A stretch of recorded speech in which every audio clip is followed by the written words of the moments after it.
Johnston with the Bar Hill Group at Remax Camosun, host of Vancouver Island Time. I'm here with Bettina Plendl, Bettina Plendl Financial Divorce. How do you say it? Financial Divorce Strategies. Okay, and then Laurel Dietz of Alinea Legal Coaching. So sorry, I just have this issue. I don't know why, but YouTube keeps getting on here. So tell me what's going on with you guys. What have you noticed? We're in like week 7 or 8 or 30. Forever.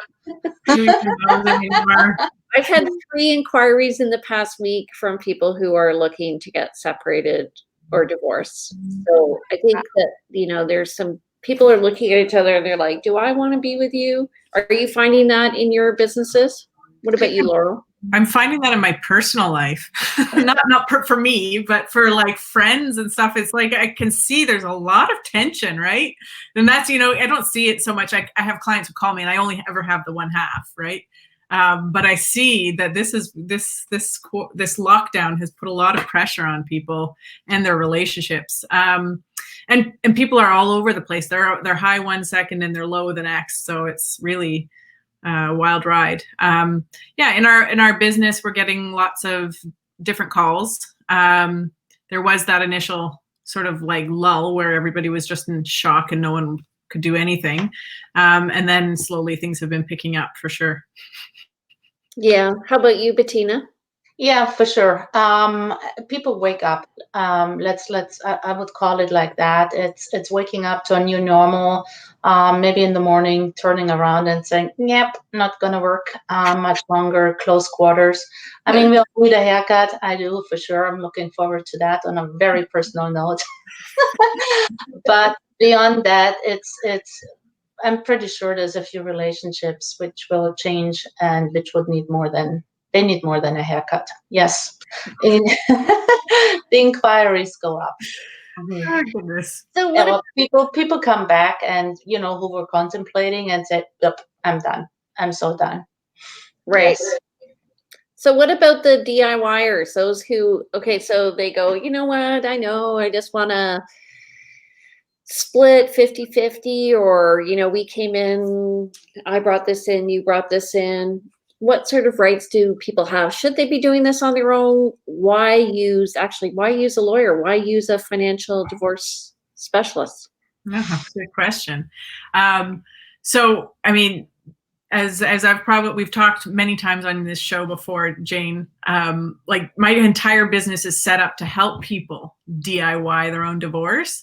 And the idea is that use legal help strategically. So pay for what you need and get guidance on what you need to do. The DIYers that make me very nervous, and I'll tell you why they make me nervous, are the ones who just go to the internet and they find there's a wealth of information out there about family law. And you can get as much information as you want, but there's no specific strategic advice. And there's no specific, like every case, every family is different. Every financial situation, while there's a lot of similarities, everything is slightly different. And so people just using that general information on the internet and trying to apply it to their own case are often overlooking probably some significant issues. And then the main thing, though, is maybe you can negotiate what you want to do after the end of your divorce. You know what your rights and responsibilities are, maybe. Let's say you figured out that much. Then what people like to do, this is where the DIYers make me nervous, is when they put together their own agreements. Yeah. I get calls all the time to get the advice on it and to witness their signature. And I just draw the line there because my advice is always going to be have your agreement properly drafted up. We can do that for you at a very reasonable price, at the fraction of a cost of what it will cost you when you realize that you've written something incorrectly in your agreement, and now there's significant tax consequences to you because you haven't properly recorded it. And right. It will cost you a lot more to go in and fix your agreement because now you're reopening an old wound.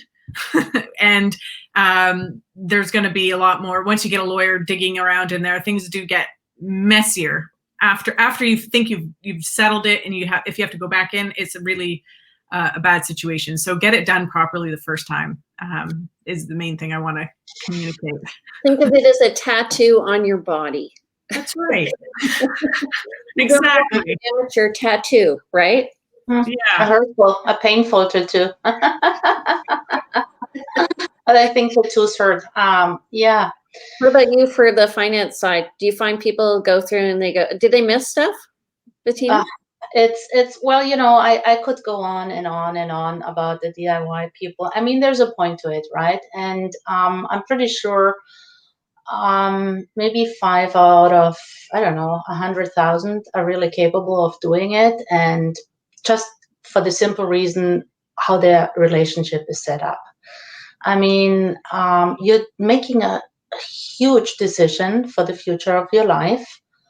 With a person you decided you don't want to spend your life together anymore. You might have to because of the children, and you might be still very good friends. But it's just from a knowledge point of view. The one is maybe digging through the internet and finds articles. Will he share or she share everything she finds, which might not be in her or his favor?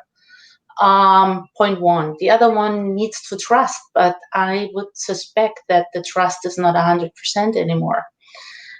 Because there's a reason for the breakdown of the relationship, and often it's either money, or it's cheating going on.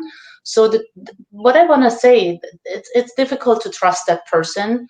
Finding the information which is neutral enough or favors both, right? And then most often, I mean, you don't go as a couple to bring out the garbage. It's his or her job, and the other one does, I don't know, emptying out the dishwasher. I don't know. There's jobs nobody really likes to do. They need to be done. So we get into the habit. Typically, that's your job. That's my job. I do the cooking and grocery shopping. You do the cleaning and laundry. Something like But that. more Right? specifically, Bettina, what you're saying is there's usually one spouse who handles all the finances, pays the Right. bills, Yes. manages And the investments, and the other spouse does the other stuff. yes, And that's right. right up your labor that way. Yeah, Yeah. and so the background level of knowledge on a lot of things is completely different, on many things, and you got to learn a whole new setup of the other 50% often. And if it comes to the finances, it's even more like that, I find. And what I would like to avoid is the person who trusted kind of because of not knowing, avoiding down the road, with friends or someone, or reading something online, or becoming a bit more knowledgeable in the field. Oh crap, that was not right what was done back then. It doesn't feel right, so let's look into it again. And then we're in the situation Laurel said. You roll up a very old matter which will haunt you, cost you a fortune, when you could have done it in the first place better. And then there's so many details to know. If you have 50,000 in a GIC, TFSA, non-registered, RRSP, cash in your bank account, it's not all the same 50,000. You need to consider some consequences, and you can't just. Sorry to interrupt, Bettina, but I can say, as a lawyer who's dealt with a lot of these agreements or people coming to me after the fact, because that happens, wanting to reopen their agreement, that's what they screw up they equate these financial instruments, and they sort of split them, and it doesn't end up being fair or equal. Yes, They haven't yes. got the right advice at the right time. Yes, and it's often only based on the moment, right? Or done by the family's accountant who works more forensic, which is fine. It's often numbers from the past which will be brought forward. Sometimes it depends, but we also need to look into the future to make really a good decision. As yes, you can split everything what is in the pot, and that's the key, determining what is actually in the pot and what is on the table, what comes off, what needs to be adjusted by taxes or other things, exempt amounts. And then we can basically give several options how it might work for the individual family. You don't have to take each piece and cut it 50-50 if it doesn't benefit you at all. You can avoid a lot of costly financial mistakes by planning around it and what your individual future does. And yeah, so this is what I see. Just smiling. Laurel, you're pixelating, so try not Oh, to move. I don't know. sorry. Maybe it's your, I don't know. I'm Can a fidgety person, I guess. I'm constantly moving. Yeah, I'll try not to move so much. But the one thing I want to add is just people who DIY going to court, which is, totally acceptable. A lot of people have to self-represent when they go to court, but you're going to save yourself a lot of grief and a lot of stress if you get some advice on how to do it and what to do. And I cannot stress that enough. I mean, I think people get beaten down by our justice system because they just don't understand the unwritten rules. And there's a lot of, there's a reason lawyers go to school for 3 extra years after university, and then apprentice, for a year, article for a year with another lawyer, and then spend years crafting, working on their craft and practice. You learn a lot in that time. And so if you can take advantage of that by buying an hour or 2 of time and getting the advice you need, yes, you can do the DIY and you can do it better, but you cannot do it usually well enough just by going to YouTube or the internet for your information. You need a little bit more. Right. So when I sold my own car a few years ago, I forgot to include the GST. So I had to eat $1,200 or something like that, and that's just like a small example of how people cheat themselves out of money. I have a question though. So what generally do people forget when, especially in finances, Bettina?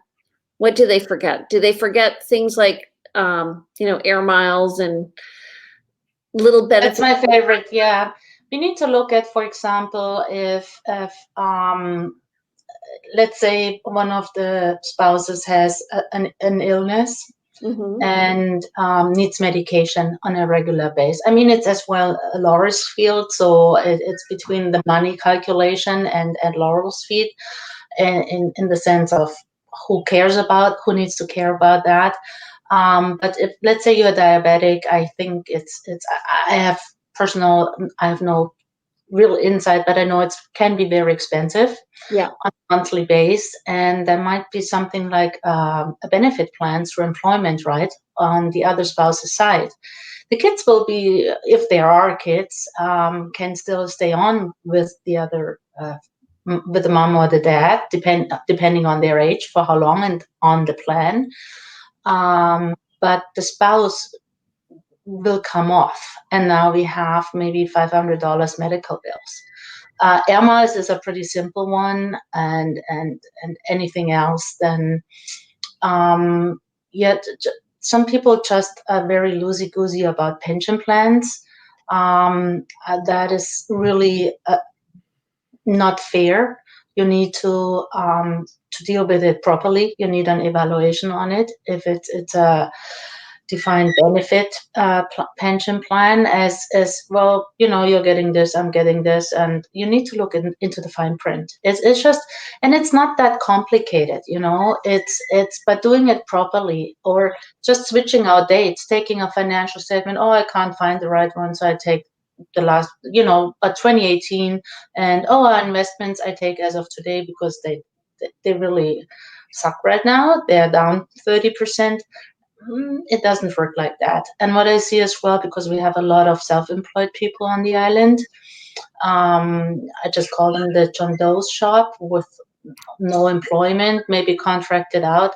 There's quite some things, typically business owners, the business pays for right off. We need to take that into consideration.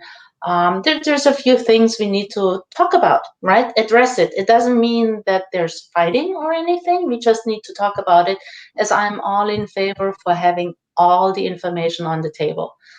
First thing to do is talking about the pot, what is in the pot, getting legal help here as a backup, and then let's look at it. How can we split it without making too many costly financial mistakes in the long run by taxes or whatever.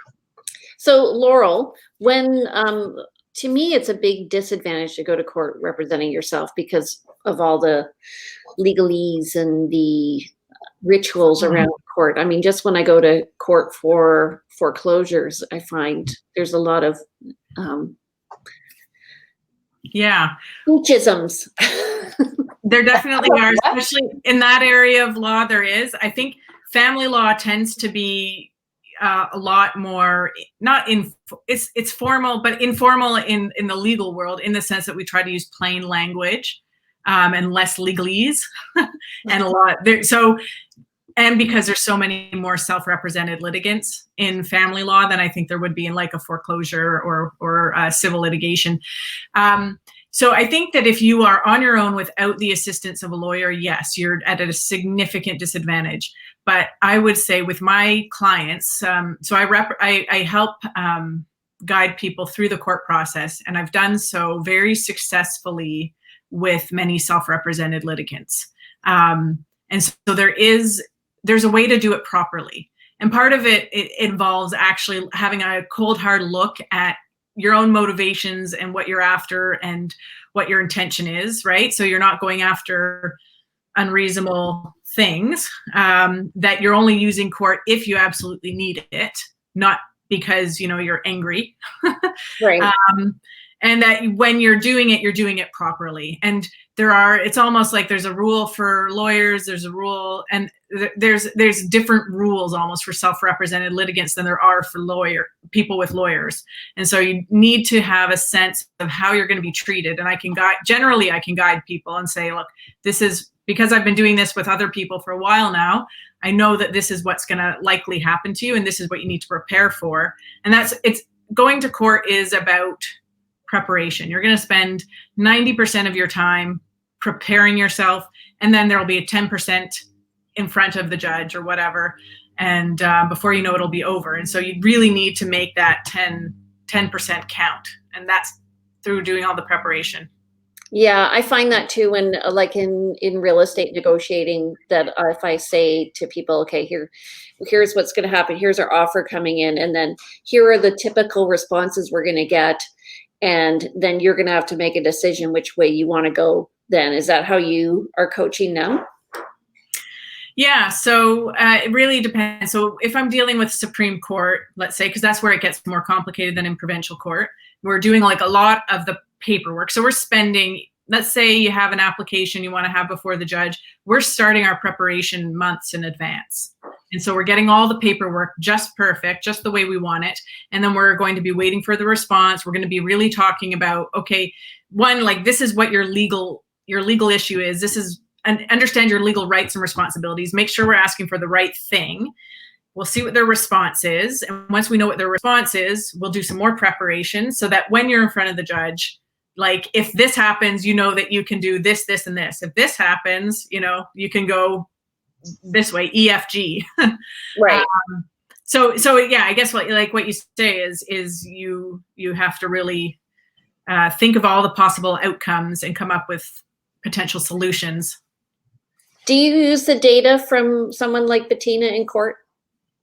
I haven't had a need to yet. I mean, I use Bettina's services with my clients more so that we can avoid going to court. But I have had a file where I think that if I had a litigation client, I might send them to Bettina. So for an example on excluded property, right?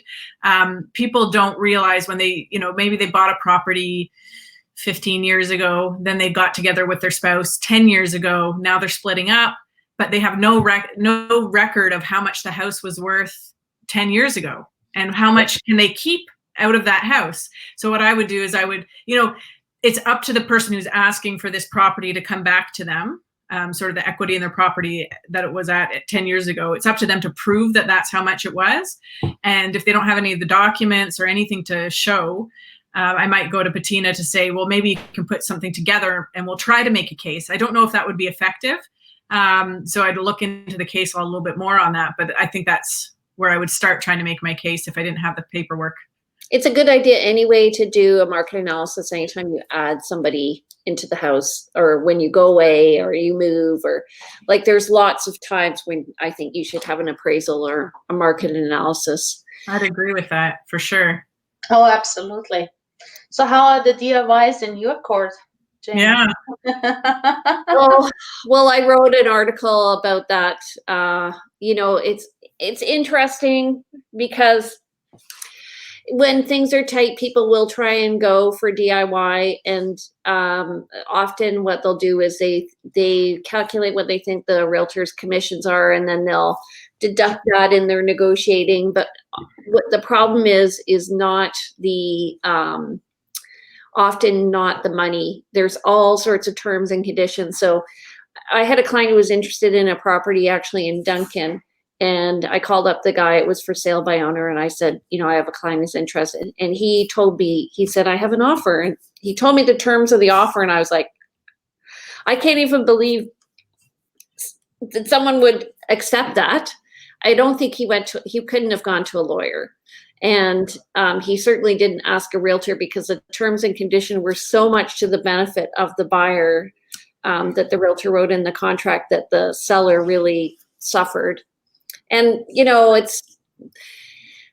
I don't know. I think often it depends on how savvy you are and how familiar you are with the market. But there was a post recently in my community about buying and selling, and this lady revealed her motivation about why she wanted to sell.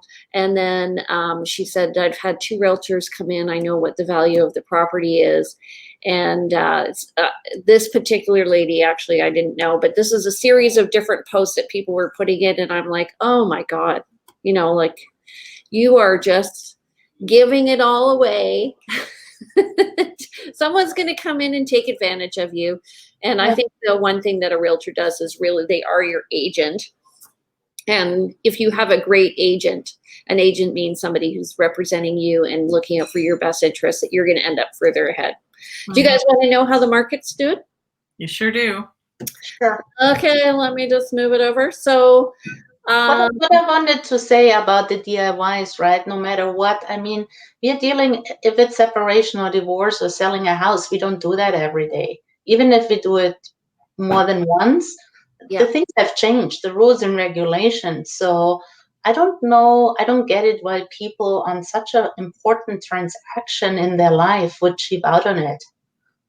Sometimes they do it just for, I think they just do it for convenience. Okay. I think so. I think they get nervous about getting lawyers involved, right? Because they feel like it's going to make things more adversarial. And in some way, they're probably right. But well, you gotta pick the right lawyer. Find the right lawyer who's not going to make your life more miserable, right? You need to find someone who's willing to be a solution finder instead of a problem causer. And some people are savvy, like they've either come from the field or, they maybe are moving from, like I find funny is when you have a realtor who moves from Ontario. I've had this happen where they're asking me all about the neighborhoods, and then they go and buy a property on their own. And, you just sort of think, okay, well, I'm professional. I'm not surprised that you would do that. But it happens more often than you think. Yeah. And I don't think it's to their advantage. Anyway, okay, so year over year, we are at 2,447 listings, and that's compared to 3,019 last year at this time. In terms of new listings, since the beginning of May, we've had 600. That's compared to 1,600 for the month of May. So we're a little less than half what we were. So we're about 80%. And then net unconditional. Pardon?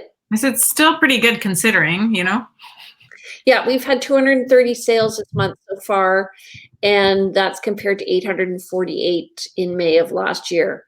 So I was saying to Bettina earlier, like our list to sale ratio is still pretty good. It's about 50% if you just look at it raw numbers. Obviously, it depends on where you're going to live and purchase and what you're looking for. The market's always going to be hotter downtown Victoria, and then it goes off as you go out. But it's always price sensitive. If you want to sell your home and you're motivated, just price it well. It'll sell in any market. People need to buy and sell homes. So how are the days on market?